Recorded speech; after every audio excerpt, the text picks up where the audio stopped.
इस वीडियो के अंदर मैं रिव्यू करने वाला हूं एक्को के बाइक इंश्योरेंस का। जी हां, तो मेरी पर्सनल बाइक के लिए मैं पिछले 2 साल से रिन्यू कराता आ रहा हूं, तो क्लेम का भी मेरे को एक्सपीरियंस है। तो इस वीडियो के अंदर डिटेल के अंदर बात करेंगे कितने टाइप के बाइक के इंश्योरेंस होते हैं, मैंडेटरी कवर्स आपको कौन से लेने चाहिए, कैसे आप प्रीमियम के ऊपर भाई पैसे यहां पे बचा सकते हो, क्लेम सेटलमेंट रेशियो कितना है एक्को का, प्लस नई बाइक खरीदने जा रहे हो तो ज़रूरी नहीं है कि आपको शोरूम से यहाँ पे इंश्योरेंस करवाना है।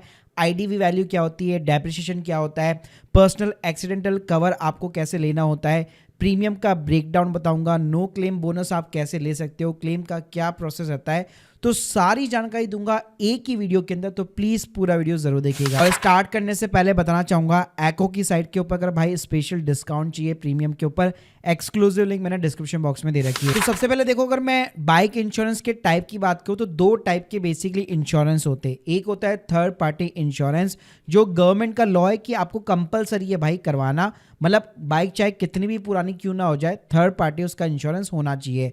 तो थर्ड पार्टी इंश्योरेंस का मतलब क्या है कि ये लायबिलिटी बेसिकली कवर करता है कि कल को अगर आप किसी को ठोक देते हो, ठीक है, तो उसके अगेंस्ट में जो भी लायबिलिटी क्रिएट होगी तो इंश्योरेंस कंपनी यहाँ पे थर्ड पार्टी को पेमेंट करेगी।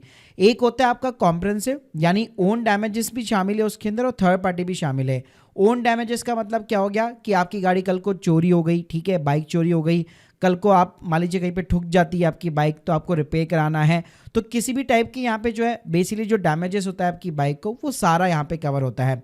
तो मैंडेटरी अगर मैं बात करूं, जो लॉ कहता है कि भाई थर्ड पार्टी आपको कवर कराना है और एक 15 लाख रुपए का एक्सीडेंटल कवर आपके पास में होना चाहिए, तो ये चीज ना कंपलसरी है। अब भाई सबसे पहले बात करते हैं क्लेम सेटलमेंट रेशियो की। तो देखो भाई, क्लेम सेटलमेंट रेशियो की बात करो तो यहाँ पे आईआईडीए ने भी अभी रिसेंटली रिपोर्ट वगैरह निकाली थी अपनी।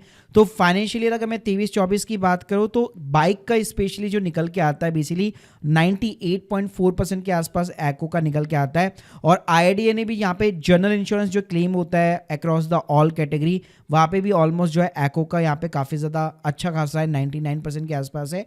तो ये काफ़ी अच्छा क्लेम सेटलमेंट रेशियो है, यानी जितने इनके पास में क्लेम आते हैं विद इन द 3 मंथ्स जो है इतने यहाँ पे अप्रूवल होते हैं। अब चलो यहाँ पे मैं आपको प्रीमियम का कंपैरिजन बताता हूँ, और कभी भी थर्ड पार्टी प्रीमियम पे भाई कंपैरिजन नहीं करना है, क्योंकि वो तो आपको सभी जगह सारी कंपनी में भाई सेम मिलेगा। जैसे एग्जांपल दिखाना चाहूंगा, जैसे आप स्क्रीन के सामने देख सकते हो एक्को की साइट के ऊपर मेरी बाइक का या स्कूटी का यहाँ पे जो थर्ड पार्टी प्लान है वो 714 रुपए का मिल रहा है। अब सेम चीज अगर आप पॉलिसी बाजार पे भी डिफरेंट कंपनीज का देखोगे ना, आपको भाई 714 रुपए दिखाएगा। तो कभी भी जो आप थर्ड पार्टी के प्रीमियम के बेसिस पे कंपैरिजन नहीं कर सकते, क्योंकि वो गवर्नमेंट का स्टैंडर्ड रेट है, वहां पे आपको सब जगह सारी इंश्योरेंस कंपनी एक ही प्रीमियम यहाँ पे ऑफर करने वाली है। तो भाई आपको जो हमेशा कंपैरिजन करना है ना किसी भी कंपनी के साथ में, वो हमेशा आपको कॉम्प्रिहेंसिव प्लान्स के साथ में कंपैरिजन करना है, जहां पे बेसिकली आपकी बाइक का डैमेजेस और थर्ड पार्टी दोनों यहां पे कवर होता है। अब देखो, अगर मैं नई बाइक के रूल्स की बात करूं तो जब भी आप बाइक निकालते तो 1+5 का प्लान चलता है, यानी 1 साल का आपका ऑन डैमेजेस रहता है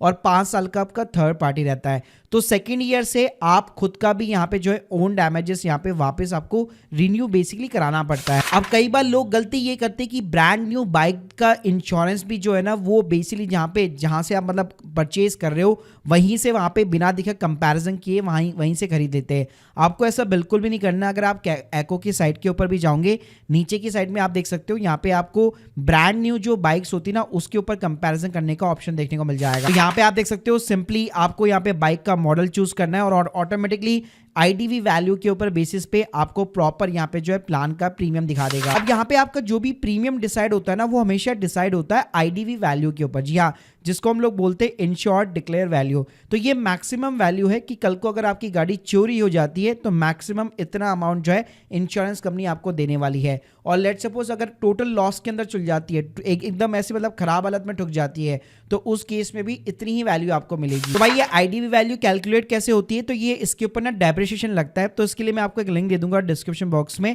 ये बहुत अच्छी एक वेबसाइट है जनरल इंश्योरेंस काउंसिल की। तो यहाँ पे जो है आप सिंपली अपना टू व्हीलर सेलेक्ट कीजिए, कौन से साल में आपने परचेज किया है, कौन से मंथ के अंदर किया है और उसका मेकर वगैरह कौन है, और सिंपली आप मॉडल वगैरह चूज कीजिए तो ऑटोमेटिकली आपको एक प्रॉपर जो है आईडीवी वैल्यू बता देगा। तो डेप्रिसिएशन ऐसे लगता है कि 6 महीने अगर ज़्यादा पुरानी है तो 5% और 5 साल बाद तो 50% उसकी आधी वैल्यू रह जाती है। बस किसी भी इंश्योरेंस कंपनी से अगर आप कंपैरिजन भी कर रहे हो तो हमेशा ध्यान रखो कि आईडीवी वैल्यू को जरूर चेक कर लीजिए, क्योंकि आईडीवी वैल्यू अगर सेम रहेगी सभी कंपनीज के अंदर तभी आप ढंग से कंपैरिजन कर पाओगे। तो मेक श्योर करो कि यहाँ पे आईडीवी वैल्यू आपको एकदम एप्रोप्रिएट यहाँ पे चूज करनी है, क्योंकि अगर आप ज्यादा चूज करोगे बहुत ज्यादा तो प्रीमियम आपका इंक्रीज हो जाएगा। तो हमेशा आपको एक आइडल आईडीवी वैल्यू को लेके चलना है। अब देखो भाई, आता है एक डेप्रिसिएशन रेट। अगर आपने जीरो डैप का एड ऑन नहीं ले रखा तो नॉर्मली जो रबर प्लास्टिक के पार्ट्स होते हैं उस पर 50% होता है, ग्लास पे 30% होता है, यानी कि जितनी आपकी बाइक की एज होगी उसके अकॉर्डिंग रहेगा। तो जैसे अगर मान लो 5 साल से ज़्यादा पुरानी हो गई बेसिकली, तो यहाँ पे जो भी पार्ट वगैरह लगेगा उसके ऊपर 50% आपको अपनी जेब से देना पड़ सकता है। तो मेक श्योर करो कि जब भी कोई प्लान वगैरह आप ले रहे हो ना तो उसके अंदर एड ऑन्स आते हैं बहुत सारे, तो वहां पे आपको जीरो डैप जरूर ऐड करना है। तो नॉर्मली अगर आपकी बाइक जो है 5 साल से ज्यादा पुरानी नहीं है तभी जाके आपको ये एड ऑन्स देखने को मिलता है। तो अगर आप इस एड ऑन को ले लेते हैं तो डेप्रिसिएशन आपको अपनी जेब से यहाँ पे नहीं करना पड़ेगा और 100% कंपनी प्रोवाइड करेगी। इसके अलावा एक होता है पर्सनल एक्सीडेंटल कवर। जी हाँ, तो जब भी आप कहीं से भी पॉलिसी ले रहे हैं, जैसे एको से भी अगर मैं बाई कर रहा हूं तो यहाँ पे एक मैंडेटरी बाय द लॉ रहता है कि 15 लाख का पर्सनल एक्सीडेंटल कवर आपको लेना पड़ता है। तो यहाँ पे आप देख सकते हो 350 से 400 रुपए की ऑलमोस्ट यहाँ पे कॉस्ट लगती है। तो अगर आप कार और बाइक दोनों ऑन कर रहे हो तो आप देख लो कार की पॉलिसी में अगर ऑलरेडी एडेड है आपका तो यहाँ पे भाई लेने की आपको जरूरत नहीं है, आप पैसे बचा सकते हो।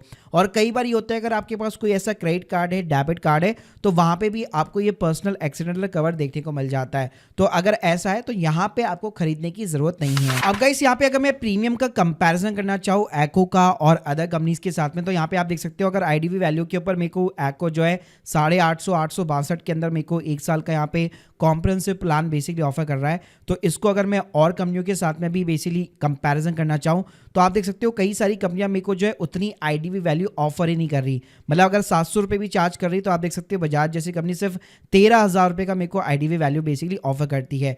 तो इस तरह से भाई आपको प्रॉपर यहाँ पे कंपैरिजन करना है और CACR रेशियो वगैरह भी आपको चेकआउट करना है। अब गाइस बात करते हैं देखो क्लेम के प्रोसेस की, तो बड़ा ही सिंपल है। 2 तरीकों से आप क्लेम कर सकते हो, एक होता है कैशलेस, एक होता है रिम्बर्समेंट। तो कैशलेस के अंदर तो भाई बहुत ही सिंपल रहता है, जब भी आपकी बाइक ठुकती है एको की जो ऐप है आप फोटो वोटो खींचो उसके अंदर अपलोड करो तो इंस्टेंट जो है बेसिकली आपको क्लेम का सेटलमेंट मिल जाता है। मतलब या तो आपको वो जिनके जितने भी नेटवर्क जो पार्टनर्स बेसिकली गैराजेस वगैरह होंगे वो आपको रिकमेंड कर देते हैं कि आप यहाँ पे चले जाइए और सीधा पेमेंट जो है इंश्योरेंस कंपनी उन गैराजेस को करती है। एक होता है बेसिकली आपका रिम्बर्समेंट, यानी पहले आप खर्चा करिए फिर आपको बिल वगैरह लगाने पड़ते हैं, अपलोड करने पड़ते हैं, उसके बाद में एको सीधा आपके बैंक अकाउंट के अंदर डिपॉजिट करता है। तो देखो यार ओवरऑल यहाँ पे बात करूं तो चाहे आप एको से यहाँ पे इंश्योरेंस बेसिकली बाय कर रहे हो या किसी और अदर कंपनी से, 4 पॉइंट्स हमेशा याद रखो। आईडीवी वैल्यू कितनी आपको जो इंश्योरेंस कंपनी प्रोवाइड कर रही है और उसके साथ में जीरो डैप अगर आपकी अच्छी खासी नई बाइक है तो आप उसको ऐड कर सकते हो। और नियर बाई जो कैशलेस गैराजेस है कि किस किस से उन्होंने टाई अप कर रखा है वो जरूर एक बार यहाँ पे चेकआउट कर लीजिए। So guys hope you like this video, please subscribe channel. अगर आप एक्सक्लूसिव भाई लिंक चाहते हो ना कूपन की एको के ऊपर स्पेशली आपके प्रीमियम को कम करने के लिए, link in the description box. बाकी अगर आप लोग की कोई भी डाउट्स है कमेंट बॉक्स में जरूर बताइए। Thank you guys, thank you very much.